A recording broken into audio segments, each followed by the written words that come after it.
আবারও নতুন ফর্ম অন্নপূর্ণা ভান্ডার প্রকল্পে এবার সবাইকে এই নতুন ফর্মটি ফিল আপ করতে হবে। যদি না করেন তাহলে আর আপনারা এই অন্নপূর্ণা ভান্ডার প্রকল্পের কোনো টাকা পাবেন না। হঠাৎ করেই বিরাট সিদ্ধান্ত নিল মুখ্যমন্ত্রী শুভেন্দু অধিকারী। তো বন্ধুরা, কোন ফর্মটি আপনাদের আবারও নতুন করে ফিল আপ করতে হবে, ফর্মটি আপনারা কোথায় পাবেন এবং এই ফর্মে আপনাদের কি লিখতে হবে এবং কি লিখে আপনারা ফর্মটি কোথায় জমা করবেন, সমস্ত কিছু জানতে পারবেন আজকের এই ভিডিওতে। তো আশা রাখবো ভিডিওটিতে আপনারা প্রত্যেকেই প্রথম থেকেই শেষ পর্যন্ত সঙ্গে থাকবেন। দেখুন বন্ধুরা, এই মুহূর্তে আপনাদেরকে একটি বিশেষ গুরুত্বপূর্ণ আপডেট জানিয়ে দিই, তারপর আমরা ফর্মটি নিয়ে আলোচনা করব। দেখুন, যারা এখনো পর্যন্ত অন্নপূর্ণা ভান্ডার প্রকল্পের টাকা পাননি, তারা বিভিন্ন পঞ্চায়েত অফিস, পৌরসভা অফিস, ব্লক অফিস অনেক জায়গায় দৌড়াদৌড়ি করেছেন, কোনো তো লাভ হয়নি। তখন দেখুন, আপনাদের জন্যই, আপনাদের সুবিধার্থেই আবারও একটি নতুন ফর্ম কিন্তু প্রকাশিত করা হয়েছে, যেই ফর্মটি আপনাদের প্রত্যেকের ফিল আপ কিন্তু করতে হবে। ফিল আপ করার পরই কিন্তু এই প্রকল্পের টাকা আপনারা ব্যাংক অ্যাকাউন্টে পাবেন। আচ্ছা, যারা টাকা পেয়েছেন তাদের জন্য কিন্তু একটি নতুন ফর্ম রয়েছে, তাদেরও কিন্তু আবারও এই কাজটি করতে হবে, না হলে আগস্ট মাস থেকেও আপনারা কিন্তু টাকা পাবেন না। তাই প্রত্যেকটি মহিলাদের জন্য এই আপডেটটি খুবই গুরুত্বপূর্ণ হতে চলেছে। আমরা সরাসরি আপডেটে চলে যাব এবং দেখে নেব কি বলেছে রাজ্য সরকারের তরফ থেকে।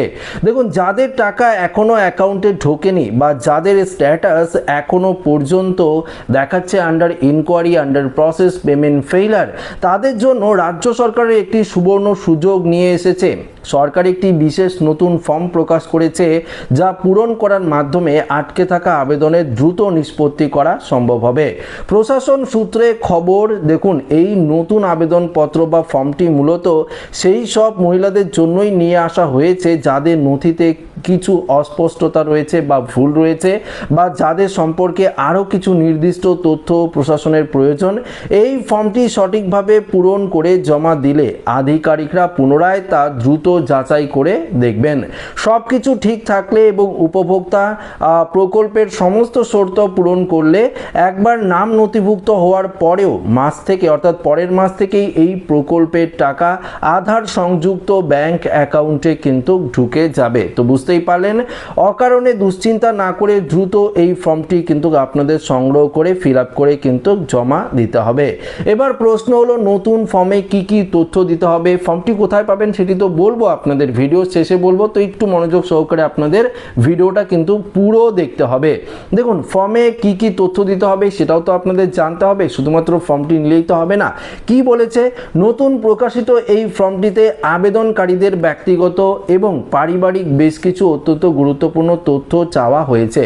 প্রথমে আবেদনকারী তার নিজস্ব অ্যাপ্লিকেশন আইডি, অর্থাৎ আপনি যে ফর্ম ফিল আপ করেছিলেন অনলাইনে, একটি অ্যাপ্লিকেশন আইডি আপনারা পেয়েছিলেন বা অনলাইন থেকে আপনাদের একটি কাগজ দিয়েছিল, সেই আইডিটি আপনাদের লিখতে হবে। অনলাইনে প্রাথমিক আবেদনের করার সময় যে নির্দিষ্ট আইডি তৈরি হয়েছিল, সেই নির্ভুলভাবে সেটি কিন্তু ফর্মে বসাতে হবে। এরপর দিতে হবে আবেদনকারীর 12 অঙ্কের আধার নাম্বার। আপনি আইডিটি তো দিলেন, তারপর আপনাদের আধার কার্ডের যে নাম্বার রয়েছে সেটি কিন্তু দিতে হবে, এবং সচিত্র ভোটার পরিচয়ের নাম্বার, অর্থাৎ ভোটার কার্ডের যে ইপিক নাম্বার রয়েছে সেটিও আপনাদের কিন্তু দিতে হবে। ব্যক্তিগত পরিচয়ে অংশের পরিবারের প্রধানের নাম দিতে হবে। আবেদনকারী মহিলার নিজের নাম এবং বিবাহিত হলে স্বামীর নাম অথবা অবিবাহিত হলে বাবার নাম পরিষ্কার কিন্তু লিখতে হবে ফর্মের মধ্যে।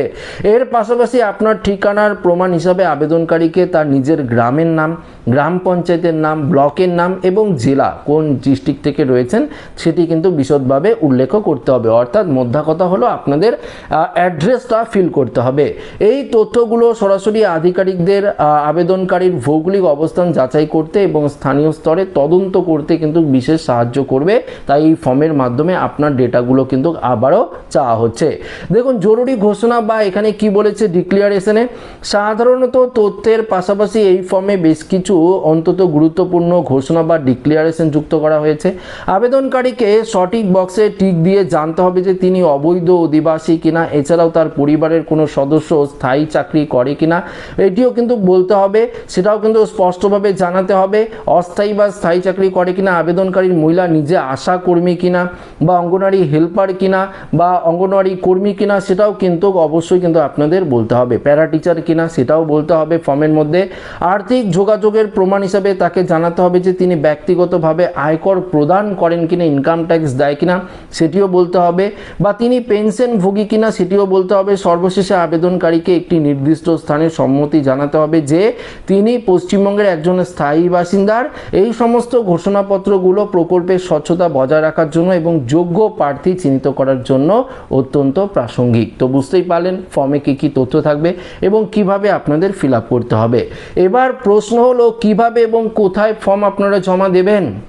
ফর্মটি তো আপনারা ফিল আপ করলেন, জমা দিবেন কোথায়? ফর্মের সমস্ত তথ্য অত্যন্ত সতর্কতার সঙ্গে নির্ভুলভাবে পূরণ করার পর ফর্মের একেবারে নিচের অংশে সামান্য কোনো প্রাসঙ্গিক কারণ থাকলে তা সংক্ষেপে লিখতে হবে। এরপর ফর্মের নির্দিষ্ট জায়গায় আবেদনকারীকে জমার স্থান তারিখ উল্লেখ করতে হবে। ফর্মের ডান দিকে নিচের অংশে আবেদনকারীকে নিজের সিগনেচার, অবশ্যই আপনার সিগনেচার করতে হবে। স্বাক্ষর করার পর নিচে নিজের সম্পূর্ণ নাম এবং যদি কোনো পদে আসন্ন থাকেন তবে সেই পদের নাম উল্লেখ করতে হবে। সম্পূর্ণ ফর্মটি প্রস্তুত হয়ে গেলে সেটি আবেদনকারী নির্দিষ্ট যে স্থানীয় পৌরসভা, গ্রামীণ এলাকার ক্ষেত্রে ব্লক অফিস অথবা বিডিও অফিসে গিয়ে সশরীরে জমা দিয়ে আসতে হবে। স্থানীয় আধিকারিক এই ফর্মটি গ্রহণ করার পর দ্রুত সেটি খতিয়ে দেখবেন এবং প্রয়োজনীয় পদক্ষেপ গ্রহণ করবেন। তো বুঝতেই পারলেন বন্ধুরা, যারা এখনও টাকা পাননি, আপনারা পাননি যারা এই প্রকল্পের টাকা, আপনাদের জন্য বিশেষ ফর্ম কিন্তু প্রকাশিত করা হচ্ছে। এই ফর্মটি আপনাদের ফিল আপ করতে হবে। কীভাবে ফিল আপ করবেন, কোথায় জমা করবেন সেটি তো আপনারা জানতে পারলেন এবং ফর্মটি কোথায় পাবেন। দেখুন, ফর্মটি এখনও অনলাইনে দেওয়া হয়নি। বিভিন্ন আশা কর্মীরা কিন্তু ফর্মটি তাদের কাছে দেওয়া হচ্ছে, পাঠিয়ে দেওয়া হচ্ছে। যাদের এই দায়িত্ব দেওয়া হচ্ছে, অর্থাৎ যারা ভেরিফিকেশন করছে আপনার সমস্ত কিছু, তাদের কাছ থেকে আপনারা ফর্ম সংগ্রহ করতে পারবেন। সেই ফর্মটি আপনারা ফিল আপ করবেন। যারা টাকা পেয়েছেন, যারা টাকা পাননি তারা তো ফর্মটি ফিল আপ করে জমা দিলেন। যারা টাকা পাননি বা পেয়েছেন, যারা টাকা পেয়েছেন তাদেরকে পুনরায় ভেরিফিকেশন করার কথা কিন্তু বলা হয়েছে। যদি আপনারা ভেরিফিকেশন না করেন আগস্ট মাসে কিন্তু টাকা আপনারা পাবেন না। এই যে 1 কোটিরও বেশি মহিলা আপনারা জুলাই মাসে টাকা পেয়েছেন না, তাদেরকে অবশ্যই ভেরিফিকেশন করাতে হবে নিজ দায়িত্বে। ভেরিফিকেশন করার জন্য আপনাদের ভোটার আইডি কার্ড, আধার কার্ড থেকে শুরু করে আপনারা অনলাইনে যে ফর্মটি ফিল আপ করেছিলেন, অ্যাপ্লিকেশন আইডি লেখা রয়েছে, সেটিও আপনারা সংগ্রহ করে নিয়ে যাবেন। তাহলেই কিন্তু আপনার ভেরিফিকেশনটি কমপ্লিট হবে। তো এখানে আপনারা পরিষ্কার বুঝতে পারলেন, যারা টাকা পাননি এতদিন ধরে আপনারা এই ফর্মটি ফিল আপ করে জমা দিলেই পেয়ে যাবেন। যারা টাকা পেয়েছেন শুধু ভেরিফিকেশন করে আসবেন, তাহলেই কিন্তু হয়ে যাবে। আশা করি কোনো রকম সমস্যায় আপনাদের পড়তে হবে না। তো আশা রাখবো ভিডিওটি প্রত্যেকের ভালো লেগেছে। ভিডিওটি ভালো লাগলে লাইক করবেন, বন্ধুদের সাথে শেয়ার করবেন। নতুন হয়ে থাকলে চ্যানেলটিকে সাবস্ক্রাইব করে আমাদের সঙ্গে জুড়ে থাকবেন। ধন্যবাদ।